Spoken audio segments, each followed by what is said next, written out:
नमस्कार दोस्तों, कविता Yadav YouTube channel पर आप सभी का स्वागत है। संपूर्ण हिंदी से संबंधित टीजीटी पीजीटी परीक्षाओं के लिए अपनी तैयारी को आगे बढ़ाते हुए आज की क्लास के अंतर्गत हम करने वाले हैं काव्य शास्त्र से संबंधित महत्वपूर्ण प्रश्न। जितने भी हमारे पिछली परीक्षाओं में पूछे गए प्रश्न हैं उनको विद सॉल्यूशन के साथ हम करने की कोशिश करते हुए अपनी सीरीज को हम आगे बढ़ाते हुए काव्य शास्त्र के PYQ की हम शुरुआत कर लेते हैं, क्योंकि 20-25 प्रश्नों को हम पहले कर चुके हैं। आगे आने वाले प्रश्नों को हम इस वीडियो के माध्यम से करते हुए आगे बढ़ते हुए प्रश्न नंबर 26 से शुरुआत करेंगे। तो देख लेते हैं प्रश्न नंबर हमारा 26। पूछा गया है, निम्नलिखित में से कौन सा युग्म सही नहीं है। इनमें से एक तरफ जो है आचार्य दिए गए हैं, दूसरी तरफ उनके जो है वाद दिए गए हैं, किस आचार्य ने किस वाद का प्रतिपादन किया है। तो ध्यान रखना है, भट्ट लोलट जो है उन्होंने उत्पत्तिवाद दिया था, ये बिल्कुल सही है। उसके बाद शंकुक ने अनुमतिवाद का प्रतिपादन किया और जो है अभिनव गुप्त ने अभिव्यक्तिवाद और भुक्तिवाद का जो प्रतिपादन है वो भट्टनायक जी द्वारा किया गया। तो सही आंसर हो जाएगा हमारा सी, क्योंकि ये मम्मट हो जाएगा हमारा गलत। सही नहीं है पूछा हुआ है तो आंसर हमारा सी है। आगे बढ़ते हैं तो देख लेते हैं प्रश्न नंबर 27। प्रश्न नंबर 27 में पूछा गया है, रस निष्पत्ति के संबंध में चित्तर तुरंग न्याय की मान्यता किस आचार्य की है। रस निष्पत्ति के संबंध में चित्तर तुरंग जो न्याय की मान्यता है वो स्थापित की थी शंकुक जी ने। तो इससे जुड़े हुए कुछ और तथ्य हम देखें तो रस निष्पत्ति के संबंध में चित्तर तुरंग न्याय की मान्यता आचार्य शंकुक की है और भट्टनायक ने रस सिद्धांत के अंतर्गत साधारणीकरण व्यापार का सर्वप्रथम उल्लेख किया। तो ये भी पूछा जा सकता है परीक्षा में, साधारणीकरण व्यापार का सबसे पहले उल्लेख किसके द्वारा किया गया रस सिद्धांत के अंतर्गत। तो नाम आएगा भट्टनायक जी का। आगे बढ़ते हैं, नेक्स्ट प्रश्न देख लेते हैं। प्रश्न नंबर 28, रस विवेचन में चित्तर तुरंग न्याय की कल्पना इनमें से किस आचार्य ने की। तो आंसर आपको पता ही है, शंकुक जी ने। आगे बढ़ते हैं तो देख लेते हैं नेक्स्ट प्रश्न। नेक्स्ट प्रश्न में दिया गया है हमारा, सूची 1 को सूची 2 से सम्मिलित कीजिए तथा नीचे दिए गए कूट की सहायता से सही उत्तर चुनिए। एक तरफ आचार्य दिए गए हैं तो दूसरी तरफ उनके सिद्धांत, जो कि हम पहले भी कर चुके हैं। तो भट्टनायक ने जो है,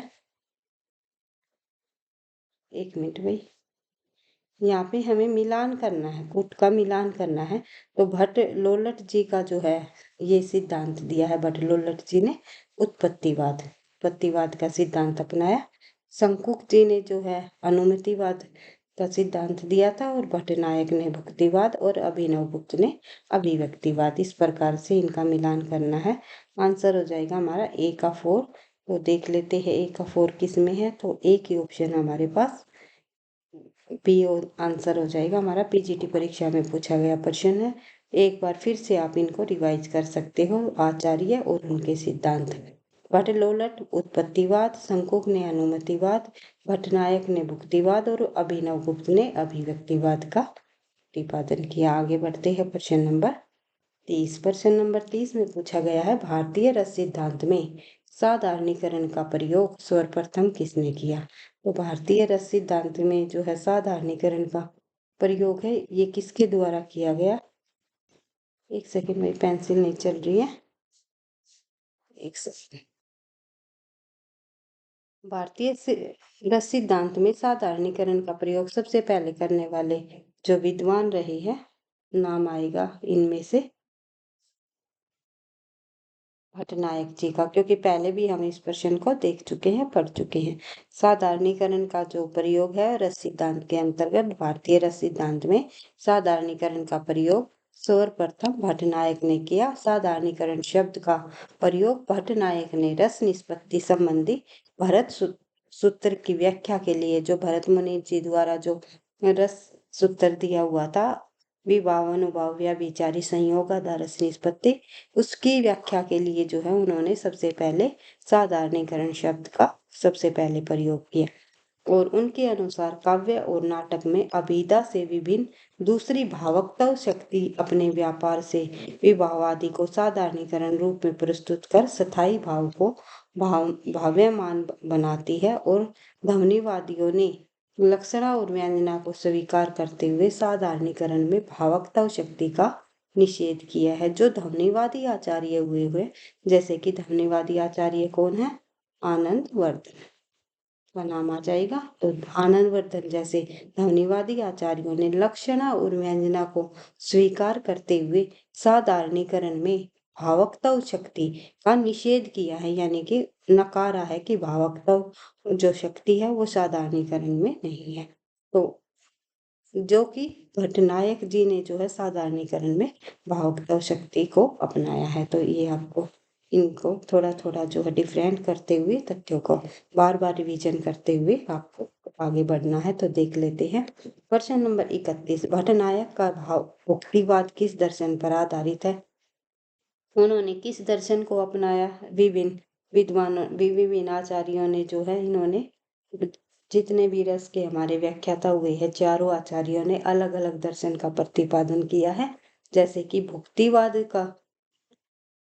को किस दर्शन पर आधारित बताया गया है? भट्टनायक का जो भुक्तिवाद सिद्धांत दिया है उनका जो दर्शन है वो सांख्य दर्शन है।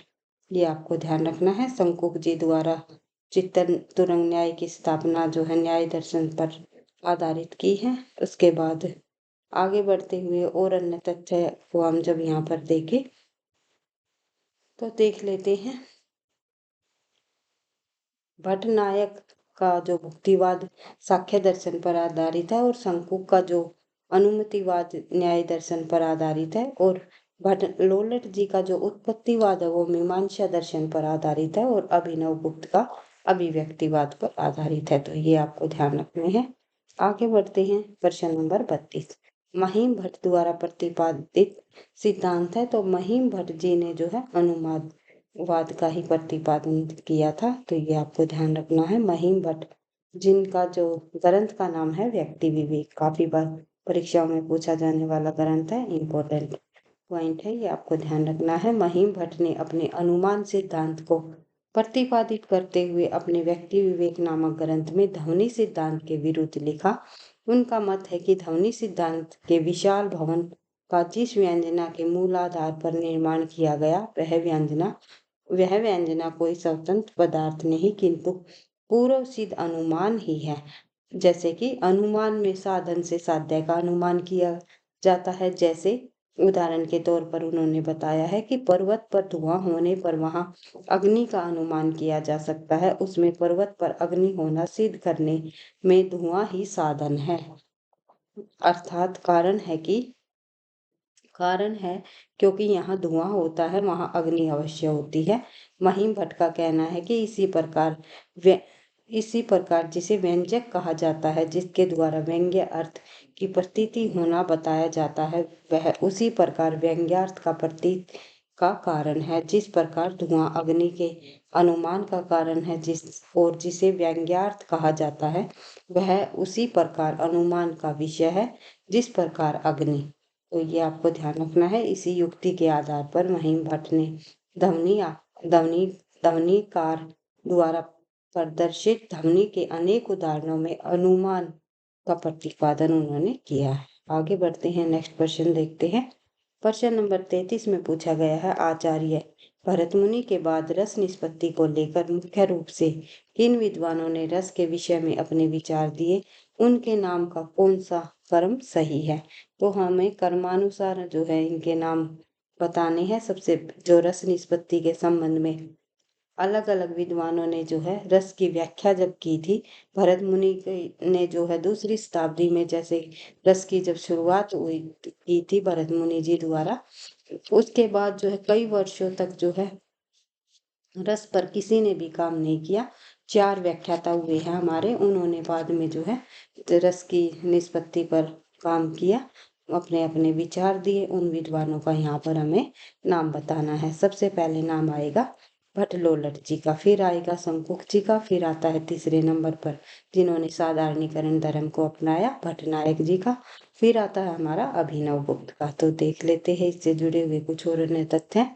आचार्य भरत मुनि ने रस निष्पत्ति को लेकर मुख्य रूप से जिन विद्वानों ने रस के विषय में अपने विचार दिए उनके नामों का सही अनुक्रम है भट्टलोलट, शंकुक, भट्टनायक और जो है अभिनव गुप्त। खासकर ये जो हमारी सीरीज है टीजीटी पीजीटी परीक्षाओं के लिए रामबाण सिद्ध होगी, ये आपको बताइए। अभी हाल ही में होने वाली जो DET+P पीजीटी हिंदी की जो परीक्षा होने जा रही है 16-17 जुलाई को, तो उनके लिए ये जो है प्रश्न आप लोगों के लिए काफ़ी हेल्पफुल रहेंगे। इन्हीं तथ्यों में से, इन्हीं प्रश्नों में से परीक्षाओं में घुमा फिरा कर पूछे जाएंगे। तो आपको वीडियो पसंद आई तो लाइक करते हुए चले, ताकि मुझे भी नेक्स्ट क्लास बनाने का मोटिवेशन मिलता रहे। तो देख लेते हैं प्रश्न नंबर 34। रस निष्पत्ति की विवेचना में भावकताओं और भोजकताओं की कल्पना किस आचार्य ने की? तो आप सभी को पता है भट्टनायक जी ने। भट्टनायक जी ने भावुकताओं और जो है भोजकताओं को की कल्पना सांख्य दर्शन पर आधारित की है। तो रस निष्पत्ति की विवेचना में भावुकताओं और भोजकताओं की कल्पना सांख्य शास्त्री आचार्य भट्टनायक की है, और वे रस प्रक्रिया में भुक्तिवाद को मानते हैं। उन्होंने शब्द की 3 शक्तियां माना है। कौन कौन सी? एक अभिधा, भावुकताओं और भोजकताओं। 3 शब्द शक्तियां होती है अभिधा, व्यंजना और लक्षणा। लक्षणा, अभिधा, व्यंजना, इनको न मानकर उन्होंने अभिधा, भावुकताओं और भोजकताओं को माना है। शब्द की 3 शक्तियां इन्होंने मानी है भट्टनायक जी ने। आगे बढ़ते हैं तो देख लेते हैं प्रश्न नंबर 35। रस सिद्धांत की व्याख्या करके सबसे पहले दर्शक की महत्ता किसने स्वीकार की? दर्शक की महत्ता को स्वीकार करने वाले सबसे पहले जो विद्वान हुए, नाम आता है अभिनव गुप्त जी का। आगे बढ़ते हैं। अभिनव गुप्त ने भट्टनायक की अनेक मान्यताओं का खंडन करते हुए साधारणीकरण को स्वीकार किया है, किंतु अब तक रस निष्पत्ति के सभी व्याख्याताओं द्वारा रस के पाठक या श्रोता के व्यक्तित्व की उपेक्षा होती रही है। किसी का भी ध्यान इस तथ्य की ओर नहीं गया कि रसानुभूति में काव्य वस्तु के अतिरिक्त स्वयं पाठक का भी थोड़ा बहुत योगदान होता है। कहने का मतलब है कि काव्य वस्तु के अतिरिक्त जो है रस अनुभूति में जो है स्वयं पाठक का थोड़ा बहुत योगदान अवश्य रहता है। और अभिनव गुप्त ने इस ओर ध्यान देते हुए अभिव्यक्तिवाद की प्रतिष्ठा की या प्रतिपादन किया। उसके मतानुसार काव्यास्वादन में पाठक के सहृदय में किसी नए तत्व की सृष्टि नहीं होती, अपितु उसकी जन्मजात वासनाएं ही उद्वेलित होकर व्यक्त हो जाती है। तो ये जो पाठक के अंदर जो जन्मजात वासनाएं हैं वे ही जो है उच्छलित होती हैं, तो ये उन्होंने कहा है। आगे बढ़ते हैं प्रश्न नंबर 36। रस को नाट्य तक सीमित रखने का सर्वप्रथम विरोध किसने किया? रस को नाट्य तक सीमित रखने का जो विरोध है सबसे पहले करने वाले आचार्य हुए अभिनव गुप्त जी। पीजीटी परीक्षा में पूछा गया प्रश्न है, ध्यान रखना है। रस को नाट्य तक सीमित रखने का सर्वप्रथम विरोध अभिनव गुप्त ने किया। उसके बाद कुछ प्रश्न आते हैं हमारे काव्य गुण से संबंधित। काव्य गुण भी जो है काव्य शास्त्र के अंतर्गत ही हमें जो है पढ़ने को मिलता है, तो ध्यान रखना है। काव्य गुणों से कुछ प्रश्नों को हम यहाँ पर करेंगे जो कि परीक्षाओं में आने की उम्मीद है और पिछली परीक्षाओं में पूछे जा चुके हैं। तो देख लेते हैं काव्य गुणों के संबंध में जो कथन सही नहीं है, तो सही नहीं है उस कथन को हमें छांटना है, देख लेना है। तो पढ़ लेते हैं। गुण काव्य की आंतरिक सौंदर्य है, अलंकार बाह्य शोभा मात्र है। ये आप सभी को पता है। अलंकार जो है काव्य की बाह्य सुंदरता को बढ़ाते हैं। जिस प्रकार से एक नारी आभूषण पहन कर जो है नारी की सुंदरता जो बाह्य सुंदरता बढ़ती है, उसी प्रकार माना जाता है काव्य की जो बाह्य सौंदर्य है वो अलंकारों के द्वारा ही बढ़ाई जाती है। और गुण काव्य की आंतरिक सौंदर्य है। गुण रस के उत्कर्ष और काव्य के शोभाकारक तत्व है। ये कथन भी बिल्कुल सही दिया गया है। माधुर्य, प्रसाद, ओज, सर्वमान्य काव्य गुण है। ये आपको पता ही है, ये हमारे 3 काव्य गुण है। माधुर्य, प्रसाद और ओज सर्वमान्य काव्य गुण है। ये कथन भी सही है, लेकिन काव्य शास्त्र में काव्य गुणों का विवेचन नहीं मिलता। हमें काव्य गुण और काव्य दोष देखने को मिलते हैं। आंसर हो जाएगा हमारा सी, क्योंकि ये कथन हो जाएगा हमारा गलत। आगे बढ़ते हैं तो देख लेते हैं इससे जुड़े हुए कुछ और अन्य तथ्य जब हम यहाँ पर देखें इस प्रश्न से संबंधित। तो बात करें काव्य में काव्य गुणों व काव्य दोषों दोनों का विवेचन हमें मिलता है काव्य शास्त्र में। सी हमारा विकल्प सही है। आचार्य भरत मुनि ने काव्य गुणों की संख्या बताई है, तो काव्य गुण की संख्या जो है भरत मुनि जी द्वारा 10 बताई गई है। और काव्य दोष भी जो है भरत मुनि ने, काव्य दोषों की संख्या भी जो है भरत मुनि जी द्वारा 10 ही बताई गई है। काव्य गुण और काव्य दोष जो है इन्होंने 10 बताई है। 4 अलंकार इन्होंने बताई है। तो सभी प्रश्न हम जो है करेंगे, रिवीजन करेंगे, क्योंकि परीक्षा में इन्हीं में से जो है परीक्षा में प्रश्न पूछे जाते हैं इन्हीं तथ्यों में से। तो काव्य के सौंदर्य की वृद्धि करने वाले और उसमें अनिवार्य रूप से नित्य विद्वान रहने वाले धर्म को काव्य गुण कहते हैं। गुण की अवधारणा भरत मुनि के समय से ही मान्य है। आचार्य भरत मुनि ने काव्य गुणों की संख्या 10 मानी है। वे इस प्रकार है, कौन कौन से?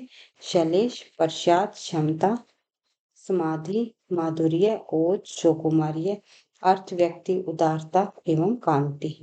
क्रांति नहीं है, ये कांति है भाई, ये ध्यान रखना है। नेक्स्ट पर और अन्य तथ्य जब हम देखें, भरत मुनि ने के अनुसार काव्य दोष भी 10 माने हैं। वे इस प्रकार है: गूढ़ार्थ, अर्थांतर, अर्थहीन, विवरणार्थ, एकार्थ, अभिलुप्तार्थ, न्यायोपेत, विषम, विसंधि और जो है शब्दजीव। तो ये सभी जो है काव्य दोष माने गए हैं भरत मुनि जी द्वारा। वामन ने काव्य गुणों को काव्य का नित्य धर्म मानकर अलंकारों से अलग किया है, और आनंदवर्धन ने गुणों को रस का अंग माना है। इनकी संख्या 3 मानी है। ओज, प्रसाद व माधुर्य तक ही सीमित इन्होंने बताया है। देव और भिखारी दास ने काव्य गुणों की संख्या 10 मानी है। तो ये भी आपको तथ्य ध्यान रखने हैं, इनको भी आपको बार बार रिवाइज कर लेना है। नेक्स्ट क्वेश्चन में दिया गया है वही, इनमें से किस आचार्य ने काव्य गुणों की संख्या 10 मानी है? अभी हमने पढ़ा है भरत मुनि जी ने काव्य गुण और काव्य दोष 10 बताए हैं। आचार्य भरत मुनि के अनुसार गुण होते हैं 10। बार बार परीक्षा में पूछा जाने वाला प्रश्न है, ध्यान रखना है। फिर यही प्रश्न रिपीट हो गया भाई। आचार्य भरत मुनि ने गुणों की संख्या कितनी मानी है? 10। आगे बढ़ते हैं तो देखते हैं नेक्स्ट क्वेश्चन दिया गया है। काव्य गुणों की संख्या भरत मुनि के अनुसार 10 मानी गई है, तो ये आपको ध्यान रखना है। आचार्य मम्मट ने काव्य गुण कितने माने हैं? भरत मुनि के अनुसार तो काव्य गुणों की संख्या 10 मानी गई है। उसके बाद जो है मम्मट जी द्वारा काव्य गुणों की संख्या 3 मानी है। टीजीटी परीक्षा में पूछा गया प्रश्न है। आगे बढ़ते हैं। गुण कितने प्रकार के होते हैं, उनमें कौन सा गुण आवश्यक है, इस विषय पर काव्याचार्यों में मतभेद रहा है। कोई तो गुण की संख्या 10 मानता है, जैसे कि हम बात करें भरत मुनि की, दंडी की और वामन की। इन तीनों ने जो है काव्य गुणों की जो संख्या है वो 10 मानी है। कोई 24 गुण मानते हैं, जैसे कि भोजराज जी। भोजराज ने काव्य गुणों की संख्या है वो 24 मानी है।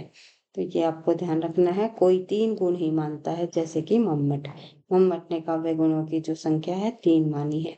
इन सब पर दृष्टिपात करने से ज्ञात होता है कि काव्य गुणों की के भेद के संबंध में विभेद अधिकतर 10 गुणों को ही मानने का अथवा 3 गुणों को मानने का है, क्योंकि अग्नि पुराणकार ने भी मुख्य रूप से 3 गुण जैसे कि शब्द गुण, अर्थ गुण और शब्दार्थ गुण माने हैं, और इन्हीं के भेद किए हैं। इस प्रकार वामन ने 10 गुणों के अतिरिक्त 14 अन्य गुण भी जो है इन्होंने माने हैं, जैसे कि भोजराज ने 24 गुणों की संख्या बताई है, लेकिन आचार्य मम्मट ने 3 गुण माने हैं। कौन कौन से? माधुर्य, ओज और प्रसाद। किसी भी प्रकार से प्रश्न को घुमा फिरा कर पूछा जा सकता है। फिर मैं आपको बार बार कहती हूँ, तथ्यों के बार बार रिवीजन ही से ही आपको ये याद रह पाएंगे, और तथ्य के बार बार रिवीजन ही आपको सफलता दिलाएगी। आगे बढ़ते हैं। प्रश्न नंबर 8, सही युग्म चिन्हित कीजिए। इनमें हमें सही युग्म चिन्हित करना है कि कौन सा जोड़ा हमारा सही है। उसके बाद देखते हैं, सही आंसर हो जाएगा हमारा वेदर्भी माधुर्य। तो वेदर्भी का जोड़ा माधुर्य से हमें मिलान करना है, बिल्कुल सही है। ये एक तरफ हमारी रीति दी गई है, दूसरी तरफ गुण दिए गए हैं। किस रीति के अंतर्गत कौन सा गुण आएगा तो ध्यान रखना है, वेदर्भी माधुर्य। उसके बाद अगर विश्वनाथ प्रसाद की बात करें हम, तो इन्होंने जो है वेदर्भी रीति वेदर्भी रीति के संबंध में एक श्लोक भी कहा है, पंक्तियों में भी बोला गया है कि वेदर्भी रीति के अंतर्गत जो है माधुर्य गुण हमें देखने को मिलते हैं। और एक बात और ध्यान रखनी है भाई, वेदर्भी रीति को है ललिता भी कहा गया है भाई, शायद ललिता या लालित्य इसी प्रकार से शब्द का प्रयोग हुआ है। और किसी विद्वान ने, मम्मट जैसे विद्वान ने जो है वेदर्भी लिपि को उपनागरिका का भी जो है का नाम दे दिया है, उपनागरिका भी कहा है, तो ध्यान रखना है। आगे बढ़ते हैं तो नेक्स्ट क्वेश्चन हम देखते हैं। क्वेश्चन नंबर हमारा देख लेते हैं कौन सा क्वेश्चन। इस प्रश्न से जुड़े हुए कुछ अन्य तथ्य जब हम देखें तो गौड़ीय रीति को पुरुषा भी कहते हैं। तो वेदर्भी रीति को मैंने बताया आपको ललिता या फिर उपनागरी कहा है, और गौड़ीय रीति को जो है परुषा भी कहा जाता है। और आचार्य मम्मट ने परिभाषित करते हुए कहा है, ओज प्रकाश के तु परुषा, अर्थात जहाँ ओज का गुण का प्रकाश होता है वहाँ गौड़ी या वर्षा रीति होती है। यानी कि कहने का मतलब है गौड़ी रीति के अंतर्गत ओज हमें देखने को मिलेगा, ओज गुण का प्रकाश हमें दिखाई देता है। तो इसमें दीर्घ समास युक्त पदावली का भी प्रयोग उचित माना गया है। और पांचाली रीति के संबंध में माधुर्य सोकुमार्य प्रश्न परपन्ना पांचाली, अर्थात पंचाली में माधुर्यता और सुकुमारता होती है। तो ये भी आपको ध्यान रखना है। आगे बढ़ते हैं। नेक्स्ट क्वेश्चन है हमारा, इन पंक्तियों के माध्यम से हमें गुण बताना है कि इन पंक्तियों में हमें कौन से गुण की जो आभास हो रहा है, इस पंक्तियों में किस गुण का प्रयोग किया गया है। जब द्रास बटालिक टाइगर हिल की सीमा लगी गरजने, तब शहादत लेते हिमगिरी की चट्टाने लगी गरजने, तब जाग उठे ये शेर बब्बर और पोरुष हुंकार उठा था, मातृभूमि की बलि वेदी पर लहू पुकार उठा था। इन पंक्तियों में जो है कौन सा काव्य गुण व्यंजित हो रहा है। तो इन पंक्तियों के माध्यम से जब आप पंक्तियों को पढ़ोगे तो आपको देखने को मिलेगा इनमें जो है ओज गुण हमें दिखाई देता है। तो जो उत्साह के साथ जो है गाया जाता है वो ओज गुण ही होता है, ये आपको ध्यान रखना है। तो आगे बढ़ते हैं। उपयुक्त पंक्तियों में ओज गुण है। ओज गुण वह गुण है जिसके चित्त में स्फूर्ति आ जाती है, मन में तेज उत्पन्न होता है। ओज गुण से युक्त रस का आस्वादन से चित्त दीप्त हो जाता है, उसमें आवेग उत्पन्न हो जाता है। ओज गुण का कर्मश्य वीर से विवत्स में और जो विवत्स से रौद्र में आदि क्या रहता है। और जहाँ द्वित्व वर्णों, संयुक्त वर्णों, र के संयोग और पैठ है डै की अधिकता हो, समा समासाधिक्य हो और कठोर वर्णों की रचना हो, वहाँ जो है ओज गुण हमें देखने को मिलता है। जैसे कि आप जो है इन पंक्तियों में ही आपको ये शब्द देखने को मिलेंगे, पैठ है कि जो वो है वर्णों का प्रयोग अधिक किया गया है। आगे बढ़ते हैं तो देख लेते हैं। प्रश्न नंबर हमारा 10 पूछा गया है, काव्य का वह गुण जो चित्त में तेज और स्फूर्ति का संचार करता है वह कौन सा गुण कहलाता है। अभी हमने ओज गुण के संबंध में इन सभी बातों को पढ़ा था, तो आंसर हो जाएगा हमारा ओज गुण। आगे बढ़ते हैं। वीर रस प्रधान रचना में कौन सा गुण होता है। तो वीर रस प्रधान रचना के अंतर्गत भी हमें ओज गुण देखने को मिलता है। आगे बढ़ते हैं तो देख लेते हैं नेक्स्ट क्वेश्चन हमारा दिया गया है, चिक रही मरकट भालू छल बल करही जेही खल छीची।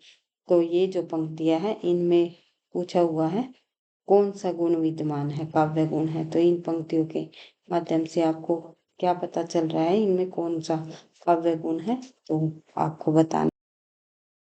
प्रसाद, ओज, माधुर्य या फिर जो है, एक सेकंड में, उपयुक्त में से कोई नहीं तो आंसर हो जाएगा। इन पंक्तियों में भी हमें ओज गुण देखने को मिलता है।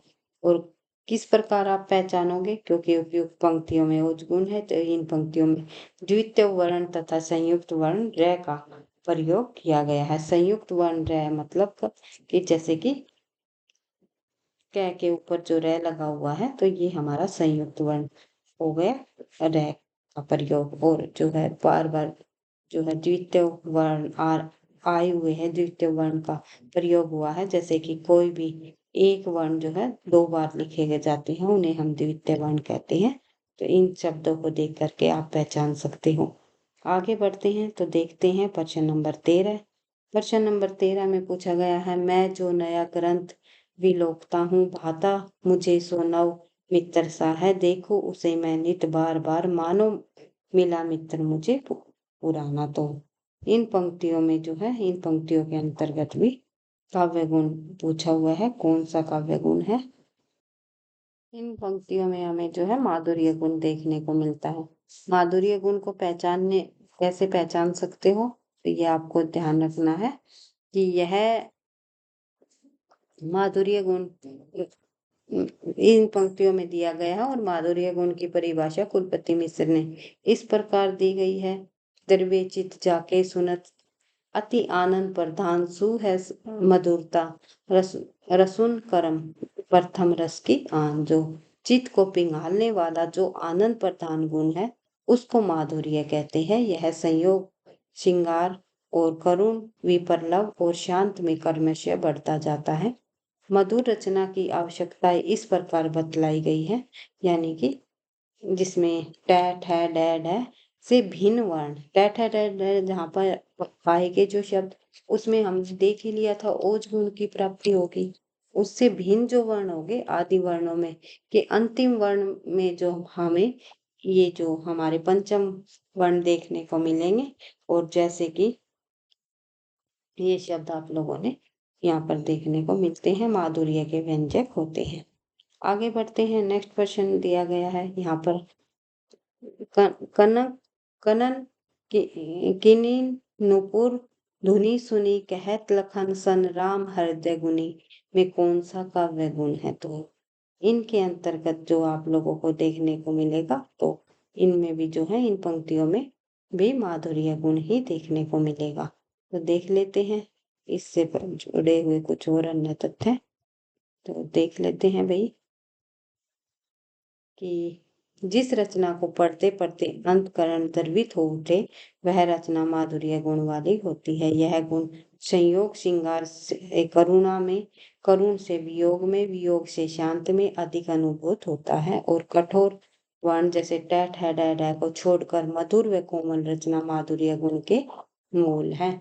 जैसे कि कै से मैं तक के वर्ण, और ये हमारे पंचम वर्ण न और मैं के से युक्त वर्ण, और हर्षव जैसे कि र और न आदि। उपयुक्त पंक्तियों में घुंघरू की आवाज सुनकर श्री राम के मन में अनुराग पैदा होता है, इसलिए यहाँ जो है माधुर्य गुण है। तो ये आपको ध्यान रखना है। आगे बढ़ते हैं।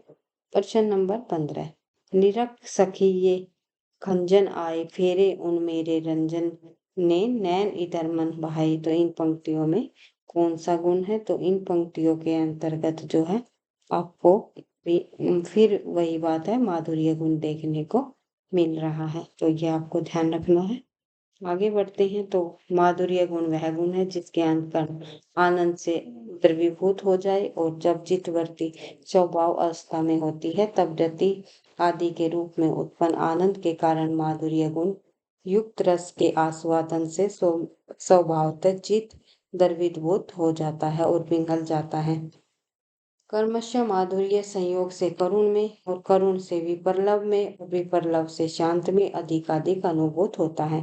टैट है, रह को छोड़कर कैसे मैं तक के वर्ण, और ये हमारे पंचम वर्ण जो नाक में बोले जाते हैं, अर्थात संयुक्त युक्त वर्ण से हर्षव र और न समास का अभाव, या फिर अल्प समास के पद कोमल मधुर रचना माधुर्य गुण के मूल है। उपयुक्त पदों के नियमानुसार रहित स्पर्शवर्ण समानुसार पद और समासाभाव अतः माधुर्य की व्यंजना है। आगे बढ़ते हैं। नेक्स्ट क्वेश्चन हमारा प्रश्न नंबर 16। बिंदु में थी तुम सिंधु अनंत, एक सुर में समस्त संगीत, एक कलिका में अखिल वसंत, धरा पर थी तुम स्वयं पुनीत। तो ये जो पंक्तियां हैं, ये इनके अंतर्गत जो है हमें प्रसाद गुण देखने को मिलेगा। तो उपयुक्त पंक्तियां पंत जी ने काव्य कीर्ति पल्लव से ली गई है। अगर ये पूछ लिया जाए किससे ली गई है ये पंक्तियां, पल्लव रचना की है पंत जी की। उपयुक्त उद्धरण में प्रसाद काव्य गुण है और जिस प्रकार सूखे ईंधन में अग्नि के समान अथवा स्वच्छंद धुले हुए वस्त्र में जल के समान जो रचना पाठक के चित्त में सहसा व्यक्त हो जाती है वह प्रसाद गुण से युक्त होती है। तो ये आपको ध्यान रखना है। नेक्स्ट आ जाएंगे हमारे काव्य दोष से संबंधित कुछ महत्वपूर्ण प्रश्न PYQ, जो कि हम नेक्स्ट क्लास में करने की कोशिश करेंगे। जितने भी हमारे काव्य शास्त्र से संबंधित PYQ हैं उनको इसी प्रकार से करते हुए आगे बढ़ाते रहेंगे। किसी भी स्टेट के अंतर्गत होने वाली TGT PGT हिंदी संबंधी परीक्षा हो या फिर NTA नेट की परीक्षा हो या कोई अदर परीक्षा हो जिसमें हिंदी साहित्य, भाषा विज्ञान, काव्य शास्त्र या फिर व्याकरण संबंधी प्रश्न पूछे जाते हैं, उन सभी विद्यार्थियों के लिए हमारी ये सीरीज काफी मददगार रहेगी। तो वीडियो पसंद आई तो लाइक करना, दोस्तों के साथ शेयर करना, चैनल पर पहली बार हो तो सब्सक्राइब कर लेना ताकि मुझे भी नोटिफिकेशन मिलता रहे। और एक क्वेश्चन मैं आप लोगों के लिए होमवर्क के लिए अवश्य देना चाहूंगी। आज का जो हमारा प्रश्न होगा तो आप लोगों ने बताना है कि भरत मुनि जी द्वारा भरत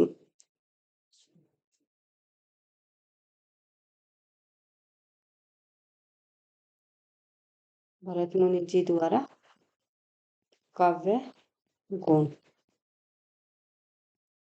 कितने माने हैं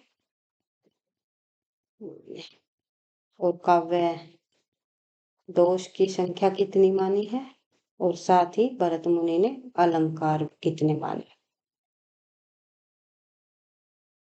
भरत मुनि ने अलंकारों की संख्या कितनी, एक सेकेंड में